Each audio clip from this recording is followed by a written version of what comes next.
નમસ્કાર, આપ જોઈ રહ્યા છો પ્લેગ્રાઉન્ડ ધ સ્પોર્ટ્સ શો ને હું છું જય શર્મા. તો વન ડે શ્રેણીમાં કારમી હાર બાદ T20ના બાદશાહ એટલે કે ભારતીય ટીમ હવે ન્યૂઝીલેન્ડ સામે જંગે ચડવાની છે અને ખાસ કરીને આની અંદર આઉટ ઓફ ફોર્મ સૂર્યકુમારના સુકાની પદ હેઠળ અને સાથે હવે તિલક વર્માની ગેરહાજરી પણ જોવા મળી રહી છે. કેટલાક સવાલો પણ થઈ રહ્યા છે કે શું સંજુ અને અભિષેકની ઓપનિંગ જોડી અને સાથે જ શ્રેયસ અય્યર અને કિવી બોલરોને ઘૂંટણીએ લાવી શકશે. અર્શદીપ અને કુલદીપની જો વાત કરીએ તો અર્શદીપ અને કુલદીપ જેવા મહારથીઓ વગરની આ નવી રણનીતિ કેવી હશે, ભારતને જીતના શિખરે તે પહોંચાડી શકશે કે નહીં તે જોવાનું રહેશે અને તે ખૂબ જ રોમાંચક બની રહેવાની છે. કેવી છે તૈયારીઓ, કેવી છે પ્લેઇંગ 11ની તૈયારીઓ, કોણ લેશે સ્થાન, તે વિશે કરીશું ચર્ચા અને આ ચર્ચા કરવા આપણી સાથે સ્ટુડિયોમાં ઉપસ્થિત છે સ્પોર્ટ્સ એક્સપર્ટ અશોક મિસ્ત્રી. અશોકભાઈ, આપનું સ્વાગત છે. Thank you so much.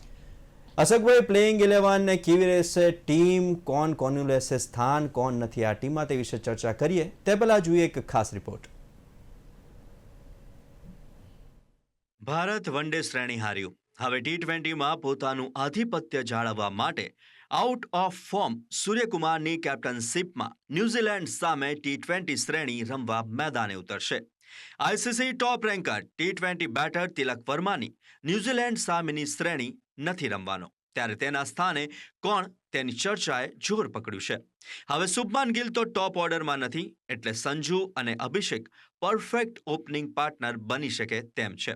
ત્યારબાદ તિલક વર્મા રમવાનો નથી, ત્યારે તેના સ્થાને ત્રીજા ક્રમે શ્રેયસ અય્યર, ત્યારબાદ સૂર્યકુમાર યાદવ, હાર્દિક પંડ્યા, શિવમ દુબે, રિંકુ સિંઘ, અક્ષર પટેલ, વરુણ ચક્રવર્તી, જસપ્રીત બુમરાહ, હર્ષિત રાણાની ટીમ બને છે. અર્શદીપનું સ્થાન બનતું નથી કે કુલદીપ માટે ટીમમાં જગ્યા નથી, સિવાય કે રિંકુ સિંઘને કન્સિડર ના કરાય. ફાઇનલ 11ના સ્થાન પામવા ઘણા ખેલાડીઓ થનગની રહ્યા છે, પણ T20માં ભારત કોઈ પણ તક લેવા માંગતું નથી. વન ડે શ્રેણી હાર્યા બાદ આ ફોર્મેટમાં જીતવું જરૂરી બની ગયું છે.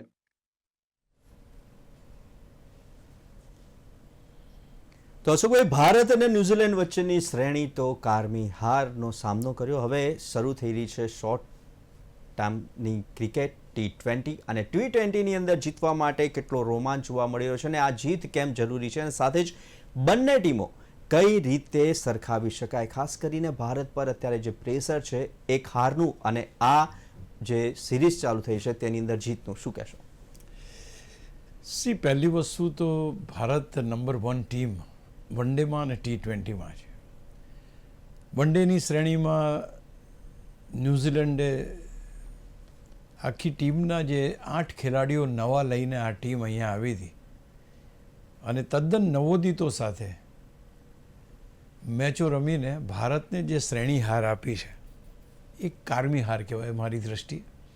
એટલા માટે નહીં કે એ લોકોની ટીમ નવા ખેલાડીઓથી હતી, પણ આપણે ક્યાંક જે કોઈ તૈયારીઓ કરવી હતી અથવા તો આપણે જે વર્લ્ડ કપની તૈયારીઓ કરી રહ્યા છે વન ડે વર્લ્ડ કપની, એ વન ડે વર્લ્ડ કપની તૈયારીઓને જો ફાઇનલ ઓપ આપવો હોય, સમિંગ અપ કરવું હોય તો ક્યાંક એવું લાગવું જોઈએ કે હા, આ ફાઇનલ 11 રમી શકે એમ છે. ઘર આંગણે આટલી બધી શ્રેણીઓ, આટલા બધા કેપ્ટનોએ જીત્યા બાદ શુભમન ગિલ એક એવો કેપ્ટન બન્યો કે જે 10 શ્રેણી જીત્યા બાદ શ્રેણી હારવામાં એ થયું એને. એટલે ક્યાંક એમ કહી શકાય કે એક સ્કોર જે બનવો હતો એ ના બન્યો. એકાદ બે ખેલાડીઓ ઉપર, વિરાટ કોહલી ઉપર બહુ જ બધો ભરોસો, આટલો બધો ભરોસો રાખવાનો કોઈ મતલબ રહેતો નથી, કારણ કે આજે નહીં તો કાલે આ બધા ખેલાડીઓ છે હવે એમની એવી કારકિર્દીના એક એવા વળાંક ઉપર છે કે જ્યાં આગળ તમને એમની સેવાઓ, જેમ અત્યારે આપણે જોઈએ છે કે 3 ફોર્મેટમાં કેપ્ટન એવો દિગ્ગજ ખેલાડી વિરાટ કોહલી હવે એક જ ફોર્મેટ રમે છે. તો આપણને જ્યારે આવી ખબર હોય કે ભાઈ આગામી એકાદ વર્ષમાં, 2 વર્ષમાં કદાચ આ ખેલાડી રમતો હશે કે નહીં રમતો હોય, ત્યારે એની ડિપેન્ડન્સી ક્યાંય ઘટતી નથી. તમે જુઓ, દરેક વખતે એને સેન્ચુરી મારી છે. પહેલી મેચમાં સેન્ચુરી મારી, બીજી મેચમાં સેન્ચુરી મારી, એક મેચમાં 84 રન બનાવ્યા, તો મીન્સ કે ત્રીજી મેચમાં સેન્ચુરી એણે મારી. તો આ જે પરિસ્થિતિ છે એ ક્યાંક ભારત માટે ચિંતાઓનું વિષય. જે તમારા રેગ્યુલર ખેલાડીઓ છે, જે તમારા યુવાન ખેલાડીઓ છે, જે તમારા ખેલાડીઓ કે જે હવે લાંબી રેસના ઘોડા છે, એ શું કરશે? જો તમારી ડિપેન્ડન્સી વિરાટ કોહલી ઉપર રહેશે તો આ બધા ખેલાડીઓનું શું થશે? એટલે someone will have to take the responsibility.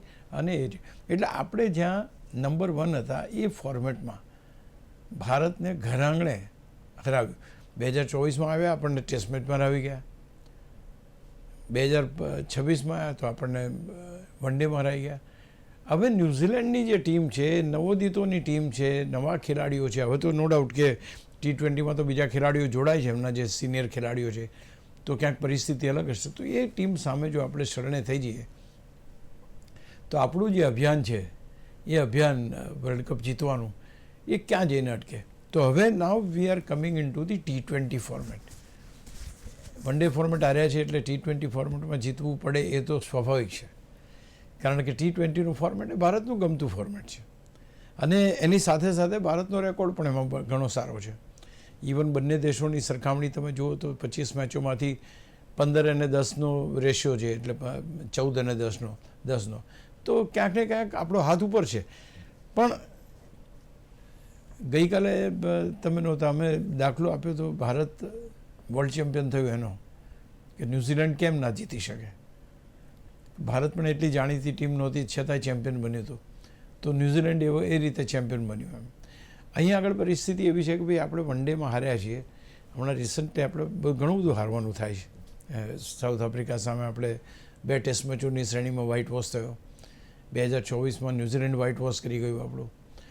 તો હવે જે છે T20નું ફોર્મેટ, એ ફોર્મેટમાં ભારતે એવું પ્રદર્શન કરવું પડશે કે ભાઈ અમે હજુ અહીંયા પરફેક્ટ છીએ. કારણ કે એ વર્લ્ડ કપ તો બહુ દૂર નથી, આવતા મહિને જ શરૂ થાય છે.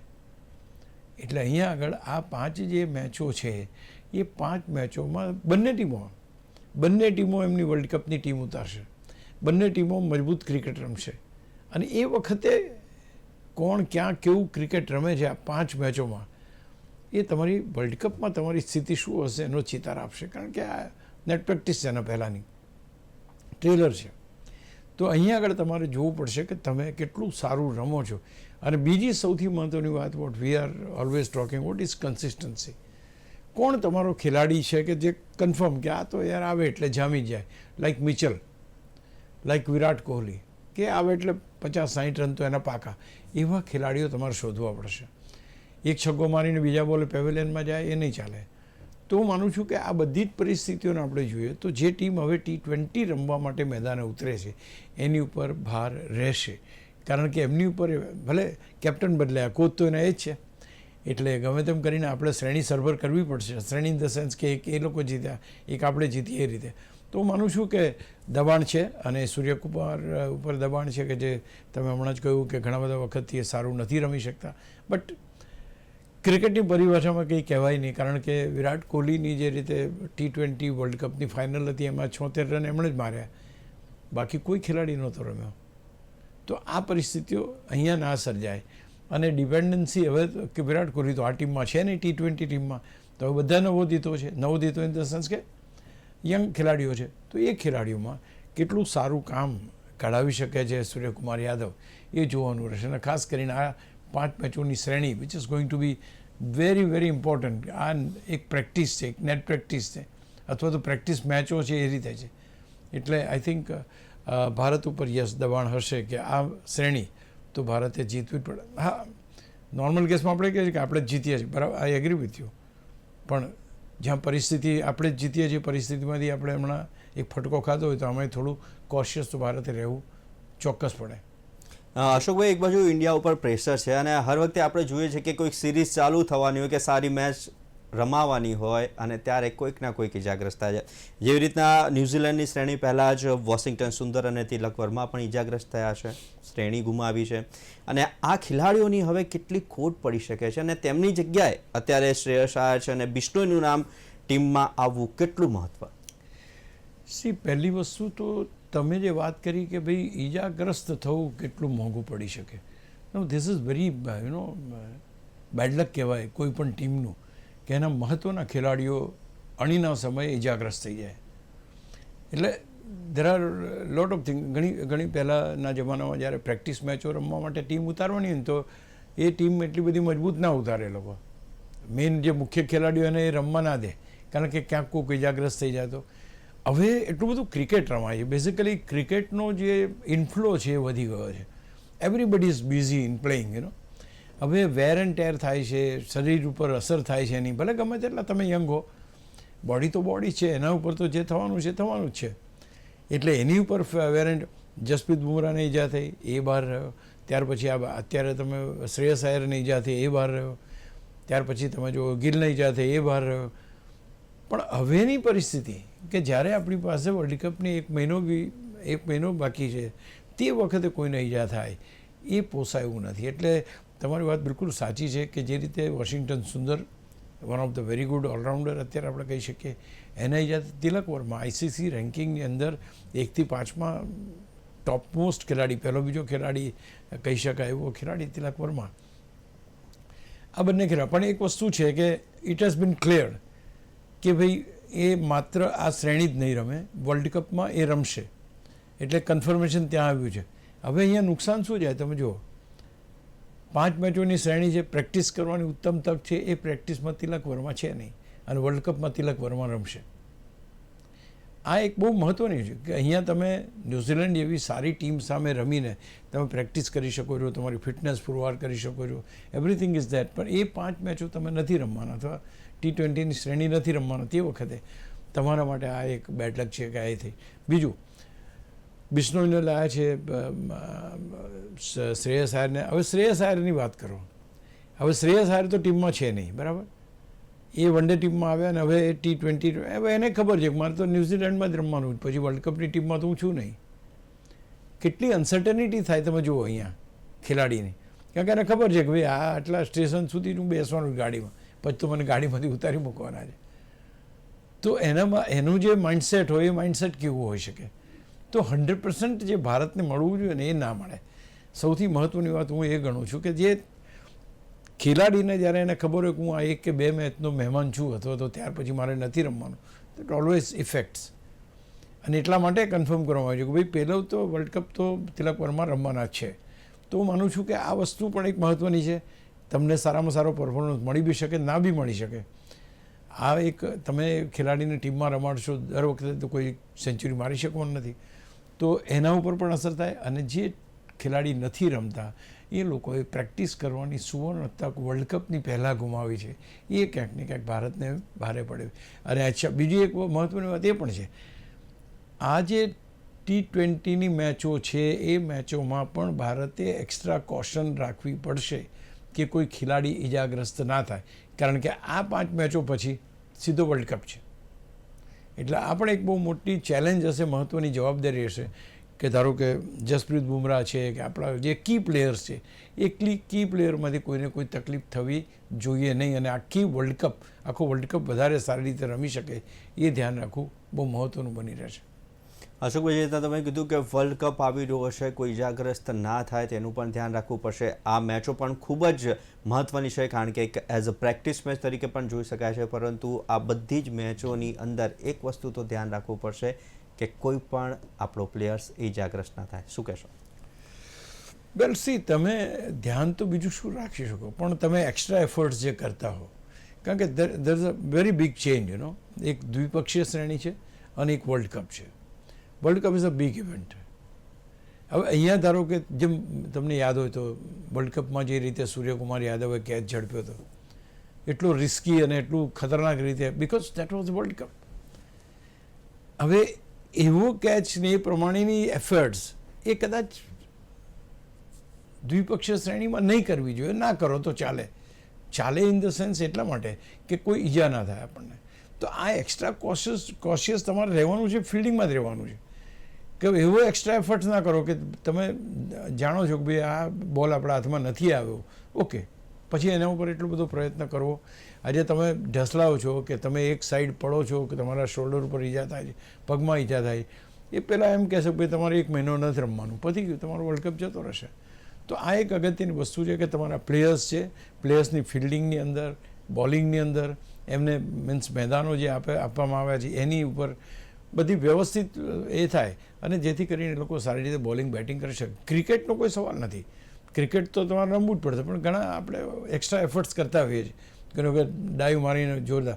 હવે એ ડાઈવ મારવામાં વાંધો નથી, આઈ એમ નોટ અગેન્સ્ટ કે ભાઈ બોલ રોકો ના જોઈએ, રોકો જ જોઈએ, પણ બહુ જ જાણે એમ લાગે કે હવે નથી મારે લાંબા થઈને સૂઈ જવાનું છે ને એક્સ્ટ્રા એફર્ટ્સ કરવાના, એવું કરવામાં જો તમે ઇજાગ્રસ્ત છો then India will be on the back foot. હવે આ 11 જણામાંથી કોઈ ઇજાગ્રસ્ત થાય ભારતને પોસાયું છે નહીં. એટલે આ 5 મેચોની શ્રેણીમાં આપણે બહુ જ મહત્ત્વની જવાબદારી ભારતની રહેશે કે એમના ફાસ્ટ બોલર્સ છે, કારણ કે એની અંદર જસપ્રીત પણ છે, કુલદીપ છે, હર્ષદીપ છે, હર્ષિત રાણા છે, અક્ષર છે, હાર્દિક પંડ્યા છે, શ્રેયસ અય્યર છે. આ બધા ખેલાડીઓ કેવા T20ના હાર્દિક પંડ્યા પણ કેટલું બધું બહાર રહ્યા ટીમની બહાર ઈજાના કારણે. તો આ ઓલ ધીસ, અને હજુ તો 10 ઓવર નાખવાની એને પરમિશન પણ નથી આવી. હવે આવા મહત્ત્વના ખેલાડીઓને કોઈ પણ વસ્તુ થાય, ધારો કે કંઈ બી ટ્વિસ્ટ પણ આવી જાય, એમ કે ભાઈ 15 દિવસનો આરામ છે, તો આપણે આખી વાર્તા પતી જાય આપણી. તો આ જે પરિસ્થિતિ છે એ પરિસ્થિતિને ડેફિનેટલી ભારતે તો એ કરવી જ પડશે. ન્યૂઝીલેન્ડ માટે એટલા માટે હું કહું છું કે ન્યૂઝીલેન્ડ બી ટેક કેર કરશે, એમાં કોઈ સવાલ નથી, એ બધી જ વસ્તુ પર. પણ we are facing world cup in our country, અને એટલા માટે ભારતને આ વર્લ્ડ કપ જીતવો એક પ્રતિષ્ઠાનો વિષય બની ગયો છે. અને બની શકે કે જેમ કહે છે ને કે ભાઈ પહેલી વાર વર્લ્ડ કપ જીતે એ પોતાના દેશમાં બીજી વાર વર્લ્ડ કપ જીતી શકતો નથી, એવું છે. ઘણા બધા પ્રોઝ એન્ડ કોન્સની એડ પણ ચાલી રહી છે, આપ જુઓ તમે કે બધું બદલવું છે, ઇતિહાસ પણ બદલવો છે, ઘણી બધી વસ્તુ છે.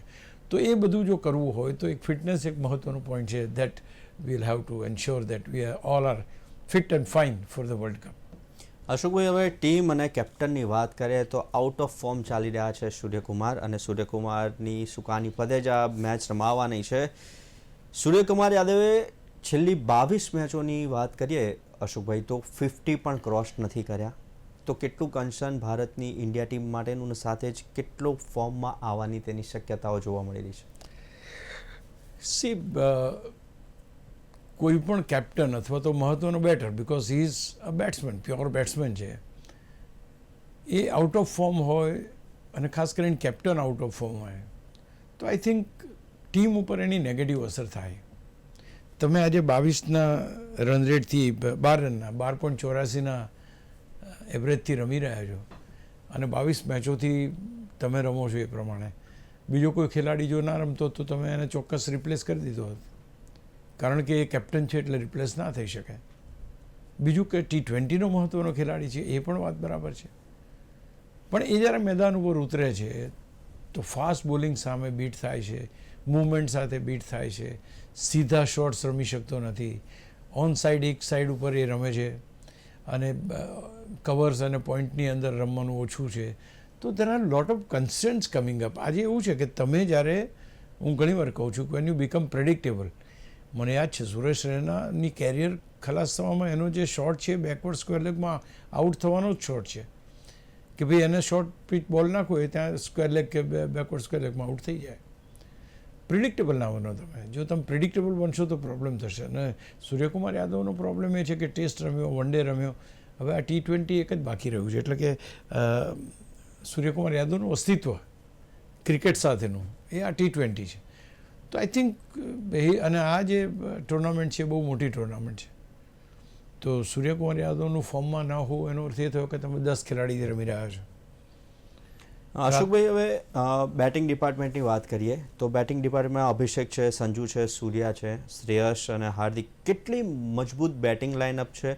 શું શિવમ દુબે અને રિંકુ બંનેનું ટીમમાં સ્થાન મેળવી શકે છે કે તેમનું પ્લેઇંગ 11માં સમાવેશ થઈ શકે તેમ છે?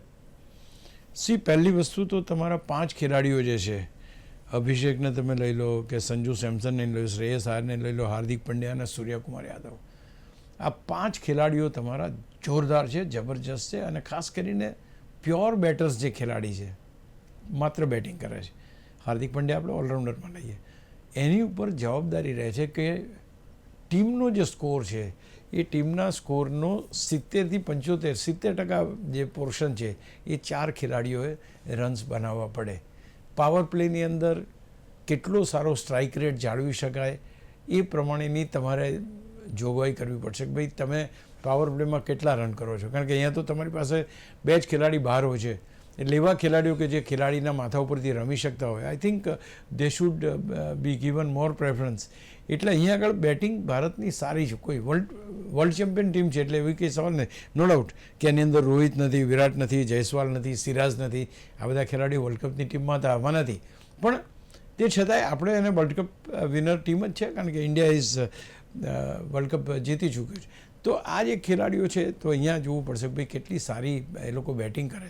પછી તમારી પાસે આવે છે બે ઓલરાઉન્ડર્સ આવે તમારી પાસે, શિવમ દુબે આવે છે, ઇફ ઇઝ પ્લેઇંગ, અથવા હાર્દિક પંડ્યા. તો આ બે ગુજરાતી ખેલાડીઓ ઉપર પણ બહુ મહત્વનો એ છે. જો તમે હાર્દિક પંડ્યાની ઉપર ગઈકાલે જ હું એક કોઈ વિડીયો જોતો હતો, રીલ જોતો હતો, એમાં કંઈક પ્રેક્ટિસ કરે છે હાર્દિક પંડ્યા. તો એ ત્યાં પેવેલિયનમાં એટલે પેલા પ્રેક્ષકો જે બેસે એમાં જે સેકન્ડ ટાયરમાં બેઠા એમને કીધું કે તમે ત્યાંથી ખસી જાઓ, હું ત્યાં શોટ મારું છું. હવે વિચાર કરો છો, અને ત્યાર પછી એણે ત્યાં જ માર્યો તો ત્રીજા ટાયર ઉપર બોલ ગયો. તો આ રીતના જે ખતરનાક ખેલાડી તરીકે જેની એનો પહેચાન છે એવા હાર્દિક ઉપર ગઈકાલે આવતી જે મેચો આવશે એમાં it's going to be much needed. કારણ કે એ પણ ખેલાડી એવો છે કે T20 અને પેલા વન ડે અને ટેસ્ટમાં નથી, એને પરફોર્મ અહીંયા જ કરવાનું છે. તો બહુ જ અગત્યનું છે. તમારી પાસે Akshar Patel vice captain of the team, આ બે ગુજરાતી ખેલાડીઓ, આ 3 ગુજરાતી ખેલાડી to be precise, Jasprit Bumrah પણ છે. આ 3 ખેલાડી કી પ્લેયર્સ છે. તમે વિચાર કરો કે અક્ષર પટેલનો ઓલરાઉન્ડ પરફોર્મન્સ તમે જુઓ, બેટિંગ જુઓ, બોલિંગ જુઓ, ફિલ્ડિંગ જુઓ, I mean super. Hardik Pandya 200% in his attitude and approach. Jasprit Bumrah unplayable. તો તમારી પાસે બહુ જ મહત્ત્વના હુકમના એક્કાઓ છે. હવે તમને સપોર્ટ શેનો જોઈએ? તો પેલા 4 બેટર્સ જે છે ને એ બેટર્સ રમવા જોઈએ. સૂર્યકુમાર યાદવ છે તમારી પાસે, અભિષેક છે, શ્રેયસ અય્યર છે, આ જે ખેલાડીઓ છે એ રમવા પડે. એ જો રમે છે, અને સંજુ સેમસન છે, તો આ 4 ખેલાડીઓ જો રમે છે તો પાછળના આ 3 ખેલાડીઓ બહુ જ મજબૂતાઈથી ભારત માટે શાનદાર પ્રદર્શન કરી શકે છે. એટલે બહુ અગત્યની વાત છે કે તમારી પાસે ટીમ જે છે, પછી નો ડાઉટ કે બોલિંગ ડિપાર્ટમેન્ટ બી અલગ છે. એની પાસે હર્ષદીપ છે, આપણી પાસે કુલદીપ છે, વરુણ ચક્રવર્તી છે, ઈશાન કિશન છે, એવરીબડી ઇઝ ધેર. પણ આ જે 4 મેઇન બેટર્સ અને ત્યાર પછીના 3 આ ખેલાડીઓ, આઈ થિંક મેચ વિનર ખેલાડીઓ કહી શકાય આ લોકોના. તો અશોકભાઈ, જે રીતના કારમી હાર અને કારમી જીત તરફ આગળ વધી રહ્યા છે, એક જ હોપ કે કોઈ પણ ઇજાગ્રસ્ત ના થાય, અને પ્લેઇંગ 11ની અંદર જે રીતના બેટિંગ પરફોર્મન્સ જોવા મળ્યું છે, સૂર્યકુમાર યાદવ ફરી એકવાર ફોર્મમાં આવે ને આપણને ફરી એકવાર ચોગ્ગા છગ્ગા જોવા મળે ને ભવ્ય વિજય અપાવે. તો આ હતી આજની ચર્ચા. નવો પડકારમાં આ ચર્ચા કરવા માટે અશોકભાઈ અમારી સાથે ઉપસ્થિત રહ્યા, તે બદલ ખૂબ ખૂબ આભાર.